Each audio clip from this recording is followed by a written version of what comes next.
네, 성경 말씀 보겠습니다. 성경 말씀은 신약성경 마가복음 제10장 49절에서 52절. 신약성경 마가복음 제10장 49절에서 52절 말씀입니다.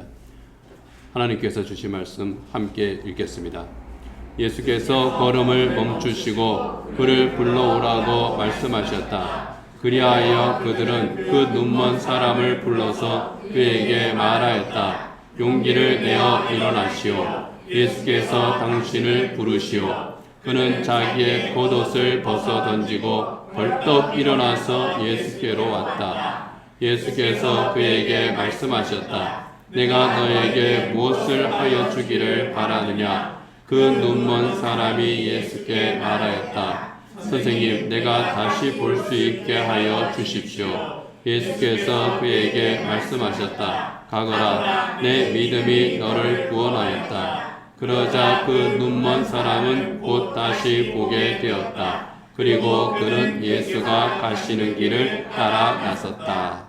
아멘.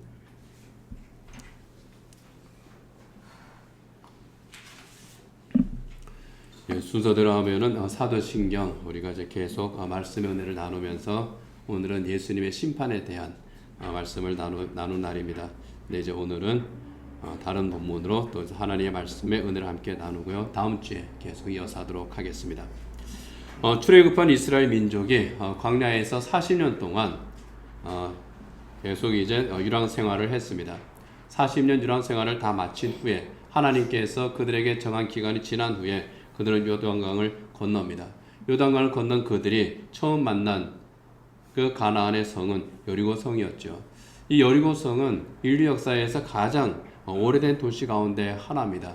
사람들이 살기 시작한 것은 약 12,000년 정도가 되고요. 그곳에 성을 짓고 사람들이 살았던 그런 고대 유적이 발굴된 것은 약 10,000년 전이 됩니다. 굉장히 오래된 그런 도시입니다. 가나안에서는 참 드물게 종려나무가 우거지고 또 물이 풍부한 곳입니다. 이곳에는 엘리사의 샘으로 알려진 그런 그 수원지가 있습니다. 밑에서 샘이 올라오는데 굉장히 풍성하게 지하수가 올라옵니다. 참 살기 좋은 곳이 여리고입니다. 그래서 여리고에서 나는 그 대추야자, 이거는 세계적으로 달기로 유명한 그런 그 대추야자 열매이기도 하죠. 바로 이 여리고는 예루살렘에서 북동쪽으로 약 36km 정도 떨어져 있다고 합니다. 그렇게 멀지 않습니다. 그리고 이 여리고는 지리적으로도 참 경제적인 그런 요충지였습니다. 참 발달한 곳입니다. 유동인구가 많았습니다. 사람이 많은 곳, 그런 곳이 여리고입니다. 예수님 당시에는 그 유적지가 12,000년 된 그 유적지가 있는 구 여리고와 그 후에 여리고에 멸망한 후에 새로 이제 만들어진 그 여리고, 신여리고, 이렇게 두 여리고가 이제 있었다고 그럽니다. 그리고 이 여리고에는 우리가 잘 아는 사람 세리장 삭개오가 살던 그런 도시이기도 합니다.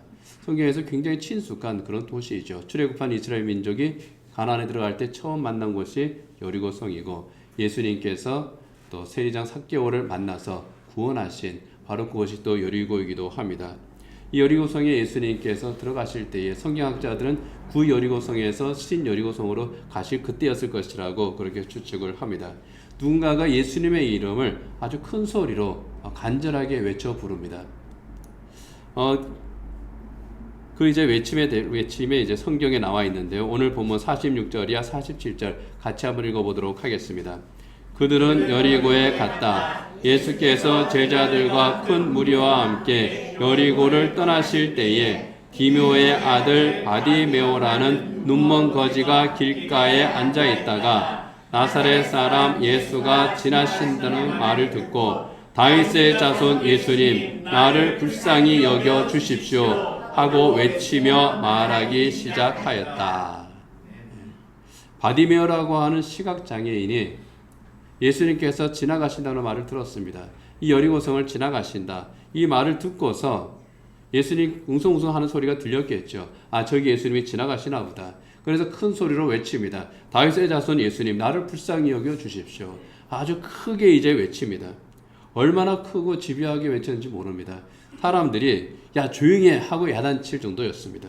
그렇지만 바디오는 그것을 아랑곳하지 않고 계속 외치죠. 그 그 외치는 장면에 대해서 오늘 보면 48절 이렇게 또 말씀을 합니다. 같이 읽겠습니다. 그래서 많은 사람이 조용히 하라고 그를 꾸짖었으나 그는 더욱더 큰 소리로 외쳤다. 다윗의 자손님, 나를 불쌍히 여겨 주십시오.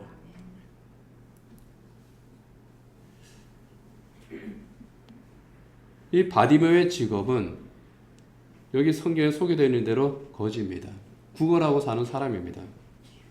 그런데 이 바디메오가 예수님을 향해서 나를 불쌍히 여겨 주십시오 하고 그렇게 외쳤습니다. 바디메오가 그렇게 외친 것은 구걸하기 위함이 아니었습니다. 그의 간절한 소원이 있었기 때문입니다. 그 소원은 예수님만 들어주실 수 있는 그런 소원이었습니다. 그 소원을 예수님께서 아셨죠. 그래서 바디메오에게 묻습니다. 너가 무엇을 원하느냐? 바디메오는 즉각 자기의 소원을 이렇게 말합니다. 51절입니다. 같이 읽겠습니다. 예수께서 그에게 말씀하셨다. 내가 너에게 무엇을 바라느냐? 그 눈먼 사람이 예수께 말하였다. 선생님, 내가 다시 볼 수 있게 하여 주십시오. 내가 다시 볼 수 있게 해 주십시오. 이것이 바디메오의 소원이었습니다. 예수님께서 내가 무엇을 해주기를 바라느냐고 묻자 바로 대답을 합니다. 그만큼 바디메오에게는 간절한 소원이죠. 그런데 바디메오가 내가 볼 수 있게 해주십시오라고 말하지 않고 다시 볼 수 있게 해주십시오 그렇게 말합니다. 이것으로 미뤄볼 때에 바디메오는 후천적 시각장애인이었다 하는 것을 우리가 알 수 있습니다. 나면서부터 눈이 보이지 않는 사람이 아닙니다. 어떤 사고나 또 질병으로 시력을 잃은 그런 사람, 보다가 보이지 않게 되었으니 그 인생이 참 갑갑했을 겁니다. 성경학자들에 따르면은 이 사람이 자기의 어떤 이 눈이 보이지 않게 되면서 자기가 가지고 있던 직업도 잃고 가정 내에서도 자기가 모든 것을 상실한 그런 형편에 있었을 것이다. 그렇게 이제 추측을 합니다. 바디메오의 그 외침, 후천적 시각 장애를 가진 이 바디메오의 외침은 절망 속에 빠진 인간의 안타까운 외침이었다 할 수가 있습니다.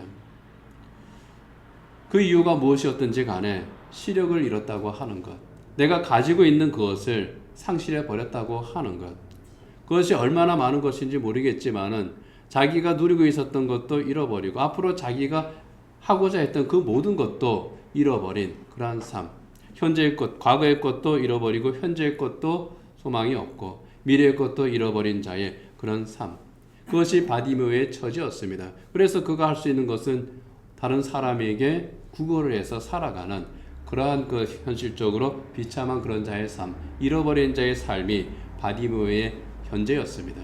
바로 그 현재에서 나오는 절박한 호소가 내 눈을 다시 뜨게 해 주십시오 하는 이 바디메오의 소원에 나옵니다. 이 바디메오가 예수님에 대해서 어떻게 알게 되었는지 그것은 잘 모릅니다. 어쩌면은 지나가던 사람들이 하는 이야기를 들었을지도 모르겠습니다. 아무래도 구걸을 하려면은 사람들이 많은 곳에 있어야 되니까 지나가는 사람들이 예수에 대해서 하는 그런 말들을 귀동냥으로 들었겠죠. 또는 그래도 자기를 아끼는 사람들이 또 이야기해 주는 것을 들었을지도 모릅니다. 어떤 경로를 통해서 들었는지는 모르지만은 예수라고 하는 분이 있다. 그분은 모든 병을 낫게 해주신다. 내 눈도 뜨게 해주실 것이다. 내가 다시 회복될 수 있을 것이다. 하는 그 믿음이 이 바디메오에게 들어옵니다.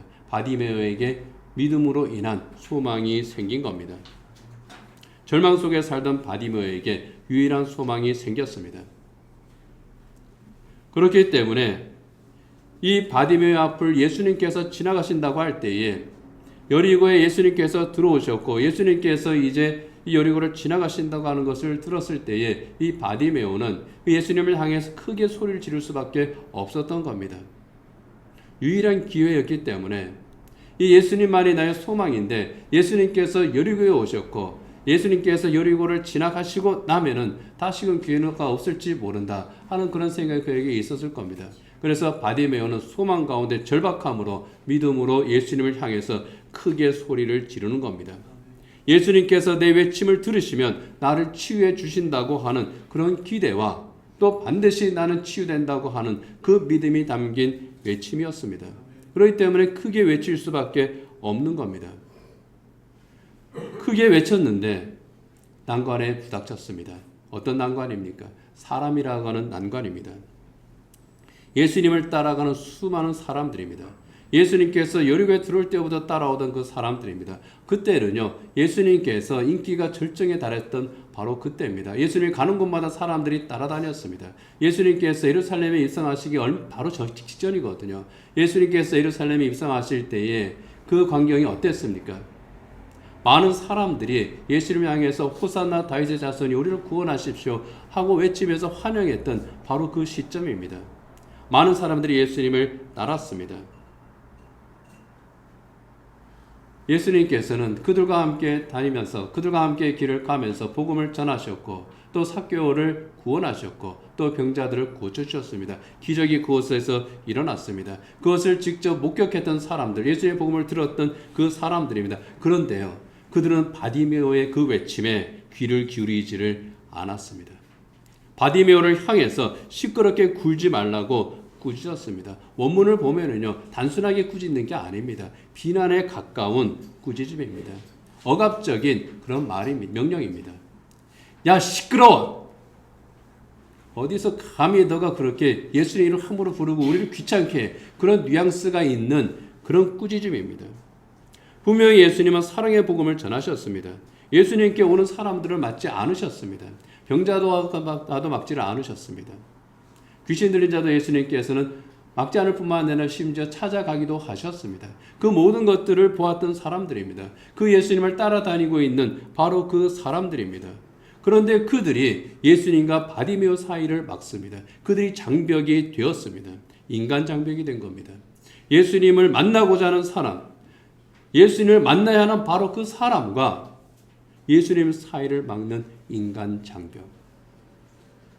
그 장벽에 바디메오가 막힌 겁니다. 아이러니하죠. 자기들은 예수님을 만나도 되는데 바디메오는 안 되는 겁니다. 어쩌면 그들이 바디메오를 꾸짖은 것은 예수님을 위한 마음이었을지도 모릅니다. 예수님께서 지금 바쁘게 지나가시고 있는데 사람들한테 시달리고 있는데 너까지 그렇게 시달리게 해서 되겠니? 그런 마음일지도 모르겠습니다.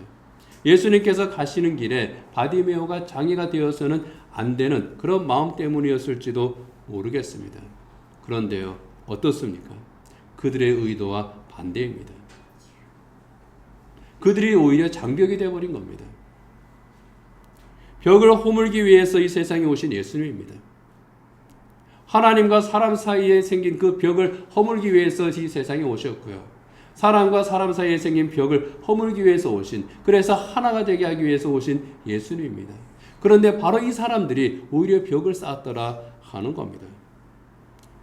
예수님을 만나야 할 바로 그 사람, 그 사이에 세워진 인간 장벽.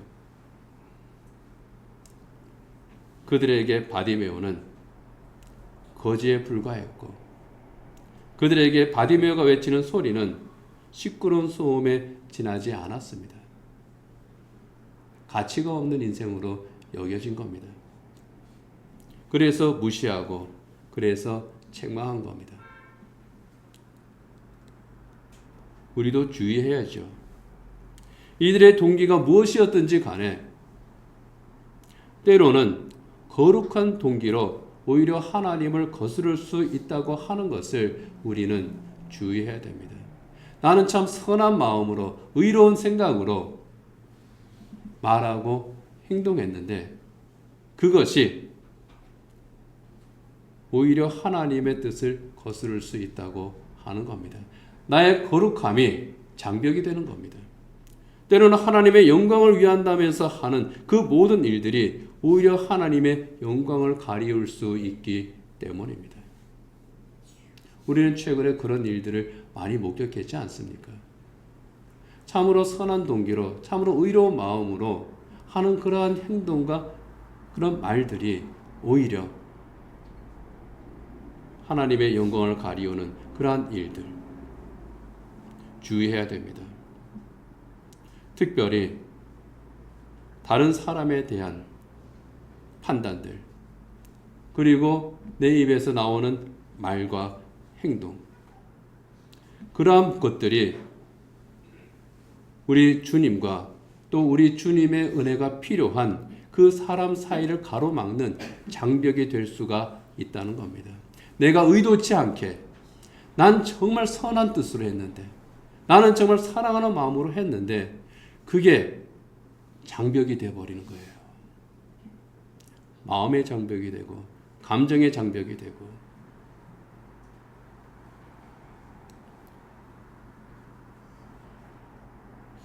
그런데 바디메오는 그 장벽을 뛰어넘게 됩니다.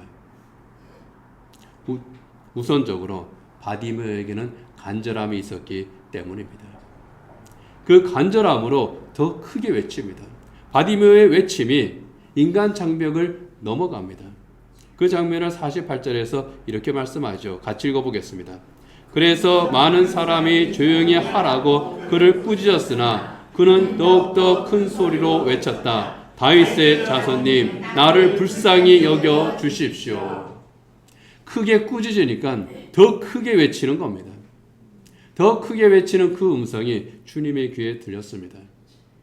예수님께서 제자들에게 말씀합니다. 49절 상반절입니다. 같이 읽겠습니다. 예수께서 걸음을 멈추시고 그를 불러오라고 말씀하셨다. 걸음을 멈추셨습니다. 그리고 제자들에게 말씀합니다. 그를 불러와라. 바디메오의 외침을 외면하지 않으시는 겁니다. 사람은 사람의 외침을 외면할 때가 있는데 우리 예수님께서는 외면하지 않으신다는 거죠. 왜 그렇습니까? 그 간절함과 소망을 아시기 때문입니다. 바디메오의 간절함이 무엇인지, 정말 바디메오에게 필요한 것이 무엇인지 우리 주님 아시기 때문에 바디메오 불러와. 불러오라고 말씀합니다. 예수님께서 바디메오를 불러오라고 했을 때 제자들이 바디메오에게 가서 이렇게 말합니다. 49절 하반절입니다. 같이 읽겠습니다. 그리하여 그들은 그 눈먼 사람을 불러서 그에게 말하였다. 용기를 내어 일어나시오. 예수께서 당신을 부르시오. 예수님께서 당신을 부르십니다. 예수님께서 당신을 부르십니다. 이 말을 듣고 바디메오는요, 그 자리에서 자기 겉옷을 벗어버립니다. 그리고 예수님을 향해서 막 달려갑니다. 바디메오가 왜 자기의 겉옷을 벗어버렸을까요? 유대인들의 복장은 어떻습니까? 영화 같은 데 보면은 좀 가운 같은 것을, 쉽게 말하면 가운 비슷한 것을 입었잖아요. 그리고 허리띠 딱 띄고요. 이게 옷이 기니까 이렇게 좀 걸거칠 수가 있습니다. 그래서 그것을 확 벗어버리고, 그렇다고 해서 나체로 간 건 아니고요. 속옷만 차림으로 그 안에 입는 간편한 옷이 있습니다. 그 겉옷을 벗어버리고 그냥 예수님에게 달려가는 겁니다. 자기를 걸거치게 하는 것들 다 벗어버리고 달려가는 것. 그만큼 바디메오의 간절함과 진심이 거기에 있었다는 겁니다. 그 간절함과 진심이 있으니까 사람들이 자기를 막는다고 할지라도, 환경이 자기를 막는다고 할지라도 그냥 예수님을 향한 그런 간절함 하나로 그냥 주님을 향해서 부르짖고 주님께서 오라 하실 때에 네 알겠습니다 하고 달려가는 겁니다. 그 달려가는 그곳에서 놀라운 은혜가 임하죠. 예수님이 바디메오에게 물으십니다. 내가 너에게 무엇을 하여 주기를 바라느냐? 즉각 대답하죠. 내가 다시 볼 수 있게 하여 주십시오. 예수님께서도 즉각 바디메오를 향해서 말씀합니다. 이것은 예수님의 선언입니다. 52절 같이 한번 읽겠습니다. 예수께서 그에게 말씀하셨다. 가거라, 내 믿음이 너를 구원하였다. 그러자 그 눈먼 사람은 곧 다시 보게 되었다. 그리고 그는 예수가 가시는 길을 따라 나섰다. 내 믿음이 너를 구원하였다. 1차적인 의미는 바디메오의 눈이 치유된 겁니다. 시력을 잃었던 그가 다시 보게 된 겁니다. 무슨 이유로 시력을 잃었는지는 모르지만은 예수님의 말씀으로, 예수님의 은혜로 그가 다시 보게 된 겁니다. 그런데 여기에서 예수님께서는 이 바디메오를 향해서 내 믿음이 너를 구원하였다 이렇게 말씀을 하십니다. 내가 너를 보게 했다. 이제 너가 내 말을 들었으니 너의 간절함은 나한테 나왔으니 내가 너의 눈을 뜨게 했다. 이렇게 말씀하지 않으셔요. 내가 너를 구원했다고도 말씀하지 않으십니다. 내 믿음이 너를 구원했다. 내 믿음이 너를 구원했다. 예수님의 능력으로 그 눈이 떠진 거잖아요. 예수님께서 그를 구원하신 거잖아요. 그런데 너의 믿음이 너를 구원한 거야. 바디메오의 믿음을 인정하시는 거죠. 바디메오를 존중하시는 겁니다. 자기의 능력을 자랑하지 않으시고 그거를 드러내지 아니하시고 바디메오를 존중합니다. 너가 다시 보게 된 것은 너의 믿음 때문이야.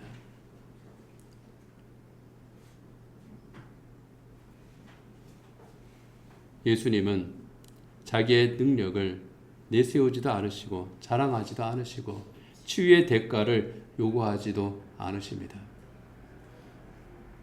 누구도 고쳐주지 못하는 너의 눈을 뜨게 해줬으니 얼마 내나?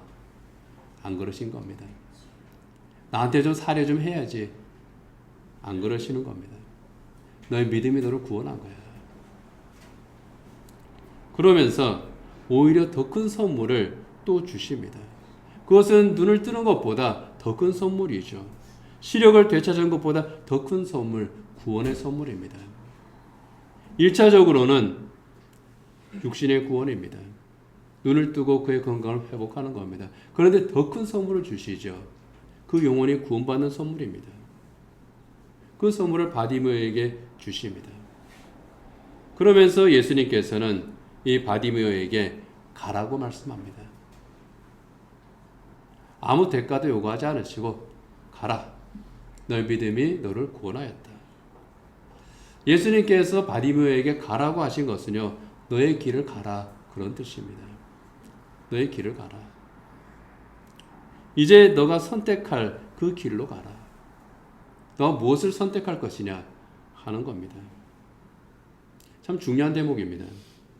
시력을 잃기 전에 자기가 살던 바로 그 삶의 자리로 돌아갈 것인가? 아니면은 예수님을 따라갈 것인가? 그 선택의 자리인 겁니다. 거기에서 바디메오는 어떤 선택을 합니까? 예수님을 따라가는 선택을 합니다. 시력을 되찾고서 자기가 살던 원래 삶의 자리로 돌아가는 것이 아니라 내 시력을 되찾았습니다. 내가 내 육신이 구원받았습니다. 그러니 이제는 주님을 따르겠습니다. 육신의 질병으로부터 받는 그 구원으로 그치는 구원이 아니라 영혼까지 구원받는 은혜의 선물을 이 바디메오가 받은 겁니다. 인생의 단맛 쓴맛 다 보았겠죠. 눈을 뜨고 살았을 때에 그가 누렸던 그 모든 것들이 있었겠죠. 시력을 잃었을 때에 그가 잃어버린 많은 것들이 있었죠. 내가 가졌던 것, 내가 잃어버린 것, 내가 앞으로 가지고 싶은 것, 그 모든 것들에 대한 그의 생각 가운데에서 가장 귀한 것 하나를 그가 고르는 겁니다.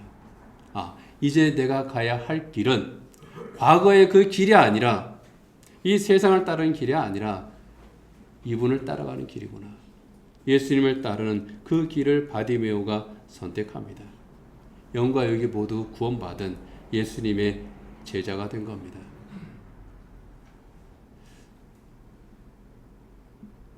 어떤 면에서 보면은요, 예수님 공생의 3년 사역 거의 마지막 기간에 예수님의 제자가 된 사람이라고도 할 수 있는 사람이 바디메오입니다. 근데 이 바디메오가 이렇게 구원의 은혜를 입게 된 것, 치유의 은총과 구원의 은혜를 입게 된 것, 거기에 숨은 조력자가 있었다고 하는 것, 예수님과 바디메오의 그 사이에서 참 보이지 않게 도움의 손길이 되었던 사람들이 있었다는 것, 오늘 우리는 그것을 생각합니다. 그들은 누굽니까? 예수님의 말씀을 전한 사람들입니다. 예수님께서 그를 내게로 불러오라고 했을 때에 그 말을 들은 사람들입니다. 예수님의 가까운 제자들이겠죠. 그들이 바디메오에게 가서 말합니다. 용기를 내어 일어나시오. 주님께서 당신을 부르십니다. 용기를 내세요. 일어나세요. 예수님이 당신을 부르십니다. 용기를 내고 일어나라고 그렇게 말했다고 하는 거는요, 참 분위기가 별로 좋지 않았다는 것을 의미합니다. 이 바디메오를 향해서 야 조용히 해 이렇게 겁박하는 사람들에게 이 바디메오가 상당히 위축되어 있었을 그런 상황을 말합니다. 그래서 용기를 내세요. 일어나세요. 그렇게 말하는 겁니다. 일어나라고 하는 말 그 헬라어로 에게이로라고 하는데요. 이 에게이로는 단순하게 일어난다는 뜻과 함께 다시 살아난다 그런 뜻이 있는 그런 말입니다. 다시 살아난다. 거기서 기죽어서 앉아있지 말고 포기하지 말고 일어나세요. 당신의 인생을 다시 살리세요. 뭐 그런 의미가 있는 거죠. 그래서 이 에게이로를 성경학자들은 또 이렇게 설명합니다. 인간이 희망으로 자리를 박차고 벌떡 일어나는 것이다. 희망으로 자리를 박차고 벌떡 일어나는 것이다. 용기를 내세요. 일어나세요. 당신은 여기에 주저앉아 있을 사람이 아닙니다. 저 군중들이 당신을 향해서 침묵하라고 한다고 할지라도 인간 장벽을 치고 있다고 할지라도 거기에 머물러 있을 사람이 아닙니다. 그런 뜻입니다. 예수님 안에 치유와 회복이 있으니 당신이 그렇게 소망하는 구원의 은혜가 있으니 믿음과 희망을 가지고 일어나십시오. 일어날 용기를 가지십시오. 이 말들이 바디메오에게 큰 힘이 되었을 것 같습니다. 바디메오는 예수님께 다가가고 싶습니다. 그런데 장벽이 있습니다. 눈이 보이지도 않았기 때문에 그 장벽을 뚫고 갈 그런 엄두도 내지를 못합니다. 그래서 이 사람이 할 수 있는 건 하나밖에 없어요. 제자리에서 그냥 소리 지르는 것밖에 없는 겁니다. 비명을 지르는 거죠. 그 마음의 비명입니다. 그 인생의 비명이에요. 그 영혼의 비명이에요. 그렇게 소리만 지르고 있는데 예수님의 심부름을 받은 그 사람들이 그에게 다가오는 겁니다. 그 인간 장벽을 넘어서 그에게 온 거예요. 용기 내세요. 일어나세요. 예수님이 부르시잖아요. 갑시다. 큰 격려가 됐을 겁니다. 어떻게 합니까? 자기의 겉옷을 벗어버리잖아요. 그때까지는 생각지도 못한 일이에요. 그 말을 듣자마자 그는 자기 겉옷을 벗어버립니다. 결단입니다. 일어납니다. 달려갑니다. 앞도 보이지 않는데 예수님 향해서 막 달려갑니다. 예수님을 만납니다. 예수님께서 그의 시력이 돌아오게 하실 뿐만 아니라 그의 영혼도 구원받게 하십니다.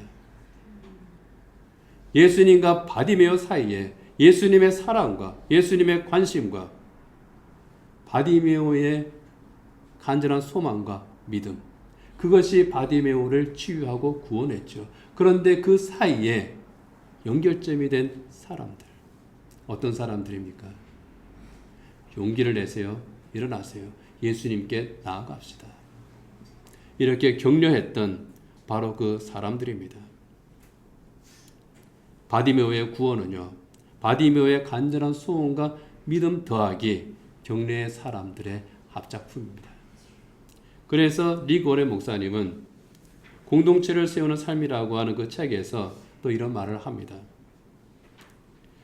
당신은 나에게 중요한 사람이야. 당신의 삶은 귀중하고 목적이 있는 삶이야. 하나님은 당신을 사랑해. 우리의 이런 말들이 어떤 사람들에게는 그들이 하루 종일 들은 말 중에서 유일한 격려의 말일 수 있다.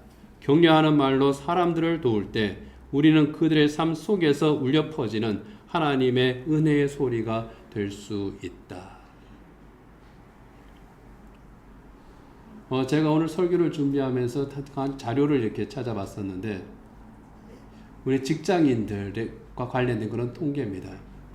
직장인들 중에 한 달에 두세 번 정도 나는 격려의 말을 들었다 하는 사람의 숫자가 한 30-40% 정도 된다고 그래요. 나는 1년 내내 격려의 말을 직장 상사로부터 들은 적이 없다 라고 하는 사람의 숫자도 약 10% 됩니다. 나는 격려의 말을 자주 듣는다는 사람의 숫자가 10%가 채 안 됩니다. 직장인들이 지치고 힘들고 스트레스를 많이 받는 그 원인 가운데 하나가 바로 그런 거에 있겠죠. 그런데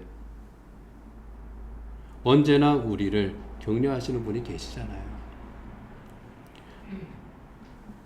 많은 사람들이 바디메오를 향해서 시끄럽다고 꾸짖을 때에 바디메오에게 관심을 가지신 분이 계시잖아요. 우리를 향해서 가지고 계시는 예수님. 그리고 바디메오에게 예수님의 말씀에 순종해서 바디메오에게 다가간 사람들이 있잖아요. 이 사람들이 참 소중합니다. 그 사람들이 바디메오를 구원에 이르게 만들었죠. 그들이 바로 주님의 제자들, 그들이 바로 그리스도인들, 그들이 바로 성수교회 성도들입니다. 그들이 바디메오를 격려합니다. 참 단순한 말들이죠. 용기를 내세요. 일어나세요. 예수님께 갑시다. 참 단순한 말인데 그 단순한 말이 바디메오를 일으킵니다. 바디메오에게 용기를 나게 합니다. 자리에서 일어나 예수님께 달려가게 합니다.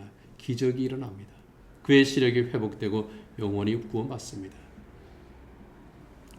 부활하신 예수님께서 40일 동안 이 세상에 계시면서 제자들을 만날 때 그때 하신 가장 큰 사역이 무엇이라고 했습니까?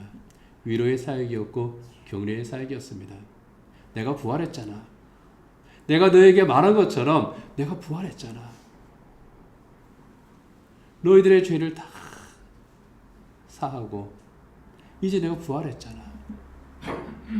이제 내가 저 하늘나라로 올라갈 터인데 그곳에서 너희가 있을 곳을 내가 예비하잖아.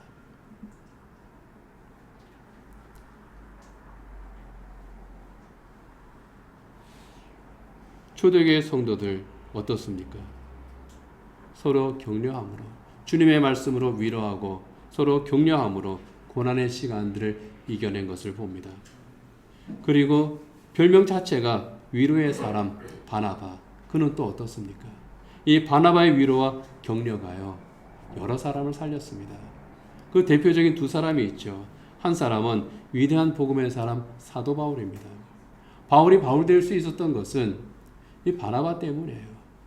사람들이 외면하고 있을 때 군중들이 바디메오의 외침을 외면할 때에 이 바울도 외면을 당했습니다. 바로 그것처럼 외면을 당했습니다. 내가 예수님을 만났습니다. 내가 이제 내 죄를 깨닫고 내가 이제 복음의 사람이 되겠습니다. 예루살렘에 와서 제자들을 찾아가서 그렇게 이야기를 하지만 사람들이 그를 인정하지 않습니다. 제가 우리를 속이는 걸 거야. 의심합니다. 그때 그를 믿어준 단 한 사람이 있죠. 바나바입니다. 그가 바울을 바울 되게 합니다. 청년 마가 나약한 의지의 사람이었습니다. 고생이 싫다고 해서 조금 주저앉았던 사람이 마가입니다. 이 마가를 믿음의 사람으로 든든하게 세운 사람이 역시 또 바나바죠. 사도 바울이 마가를 이렇게 평가합니다. 전에는 참 쓸모없는 그런 사람이었을지 모르겠지만 나에게 필요한 동역자다. 바울이 그것을 또 자기가 실천을 합니다. 오네시모죠. 도망친 노예입니다. 그 도망친 노예를 바울이 품어줍니다. 그리고 이 오네시모를 하나님의 사람으로 회복시켜줍니다. 그러면서 빌리몬에게 말합니다. 똑같은 말입니다. 전에는 너에게 무익하였으나 이제는 나와 당신에게 필요한 존재가 됐습니다. 회복시키는 겁니다. 이러한 믿음의 위로와 격려, 바로 그것들이 우리가 하나님께서 우리에게 주시는 그 모든 복들, 은혜들, 그 모든 기적들의 마중물이 되는 겁니다. 그것이 그리스도인의 삶이고 또 그것이 복음을 전하는 겁니다. 복음을 전하는 것은 벽을 허무는 거예요. 벽을 만드는 것이 아니라 벽을 허무는 겁니다. 그래서 잠언 25장 11절에서 이런 말씀을 하죠. 경우에 합당한 말은 아로 새긴 은쟁반의 금사과와 같다. 가장 가치 있고 귀한 말이라고 하는 겁니다. 가장 경우에 합당한 말이 무엇이겠습니까? 가장 적절한 말은 무엇이겠습니까? 예수님께 말씀을 그대로 전한 바로 그 사람들의 말입니다. 용기를 내세요. 일어나세요. 예수님에게 나갑시다. 예수님께서 당신을 부르시지 않습니까? 예수님께 갑시다. 이 말이 바디메오를 치유했습니다. 바디메오를 회복시켰고 구원했습니다. 놀라운 기적이 일어났습니다. 그것은 오늘 우리에게도 똑같이 적용되는 그러한 말입니다. 장벽을 만드는 사람이 아니라 장벽을 허무는 사람. 주님이 주시는 그 위로와 격려로 장벽을 허물고 함께 하나님의 자녀로 믿음의 길을 걸어가는 저 여러분 되기를 원합니다. 기도하겠습니다. 하나님 아버지, 바디메오의 간절한 소원은 다시 눈을 뜨고 세상을 보는 것이었습니다. 주님은 바디메오의 그 간절한 소원을 들어주셨습니다. 들어주셨을 뿐만 아니라 더 큰 은혜를 베풀어 주셨습니다. 육신의 눈만 아니라 영의 눈까지 뜨게 하셨습니다. 이 세상의 길이 아니라 주님의 길을 따르는 주님의 제자가 되게 하셨습니다. 하나님의 자녀가 되게 하셨습니다. 그 귀한 복을 바디메오가 받았습니다. 그의 간절한 소원과 그의 믿음으로 우리 주님께서 그에게 선물로 주셨습니다. 바디메오가 이처럼 구원의 기적을 얻는 그 과정에 이르기까지 바디메오를 또 격려했던 그 사람들이 또 있었습니다. 용기를 내시라. 일어나라. 우리 예수님에게 나아가자. 이렇게 위로하고 격려하고 붙들고 주님 앞으로 인도한 바로 그들이 있었습니다. 그들로 말미암아 벽이 무너졌듯이 바로 그러한 벽을 허무는 저희들 될 수 있도록 주님 도와 주시옵소서. 저희들 바디모의 간절함과 벽을 허문 주님의 제자들의 격려의 그 말이 우리에게서 나오는 복된 주님의 제자들 될 수 있기를 간절히 소망합니다. 우리 성수교회 그런 사랑이 넘치는 그러므로 기적의 마중물이 되는 우리 성수교회 되게 하여 주옵소서. 예수님 이름으로 기도드립니다. 아멘.